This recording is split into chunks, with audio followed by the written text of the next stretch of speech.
বর্বর ইহুদিদের সেনাবাহিনী জানিয়েছে তারা তাদের অপারেশন জিডিয়ান্স চ্যারিয়েটস এর অংশ হিসেবে উত্তর ও দক্ষিণ গাজা জুড়ে ব্যাপক স্থল অভিযান শুরু করেছে।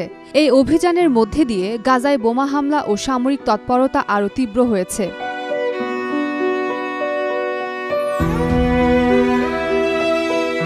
গাজার স্বাস্থ্য মন্ত্রণালয়ের তথ্য অনুযায়ী ১৭ মে বোমা হামলায় কমপক্ষে ১৪০ জন ফিলিস্তিনি নিহত হয়েছেন। উত্তর গাজার সব সরকারি হাসপাতাল বন্ধ হয়ে গেছে। ২০২৩ সালের ৭ অক্টোবর থেকে শুরু হওয়া সংঘাতে এখন পর্যন্ত গাজায় মোট প্রাণহানি দাঁড়িয়েছে প্রায় ৫৩,৩৩৯ জনে এবং আহত হয়েছে ১,২১,০৩৪ জন। সরকারি মিডিয়া অফিস জানিয়েছে মৃতের সংখ্যা ৬১,৭০০ ছাড়িয়েছে। ধ্বংসস্তূপের নিচে হাজার হাজার মানুষ আটকে আছেন, যাদের অনেককে মৃত বলে আশঙ্কা করা হচ্ছে।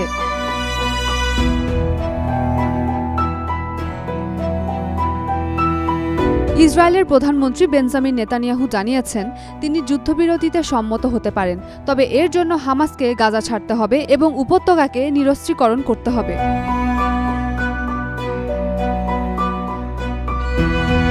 তিনি আরও জানান মার্কিন প্রেসিডেন্টের বিশেষ দূত স্টিভ উইটকফের প্রস্তাব অনুযায়ী ৪৫ দিনের অস্থায়ী যুদ্ধবিরতির কথা বিবেচনায় রাখা হয়েছে। এই সময়ের মধ্যে হামাস ১০ জন জিম্মি মুক্তি দেবে এবং ইসরায়েল নির্দিষ্ট বন্দীদের মুক্তি দেবে। পরে স্থায়ী যুদ্ধবিরতি নিয়ে আলোচনা হতে পারে।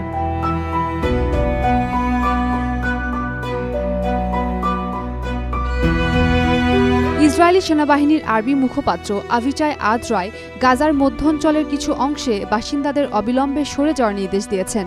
এক্সে দেয়া পোস্টে তিনি আল কারারা, জা আফরাউই, আল সাওরাব, আবু হাদ্দাব ও আল সাতার সহ বেশ কয়েকটি এলাকাকে রেড জোন ঘোষণা করেন এবং বেসামরিকদের পশ্চিমে আল মাওয়াসির অঞ্চলের দিকে যাওয়ার আহ্বান জানান। তিনি বলেন, এটি আক্রমণের মধ্যে একটি চূড়ান্ত সতর্কতা। রকেট উৎক্ষেপণের জন্য ব্যবহৃত প্রতিটি এলাকা লক্ষ্য করে চরম শক্তি প্রয়োগ করা হবে।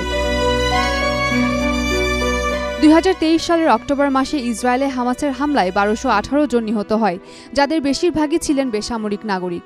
একই সময় হামাস ২৫১ জনকে জিম্মি করে, যাদের মধ্যে ৫৭ জন এখনও গাজায় আটক রয়েছেন। ইসরায়েলি সেনাবাহিনীর তথ্য অনুযায়ী এদের মধ্যে অন্তত ৩৪ জন জিম্মি মারা গেছেন।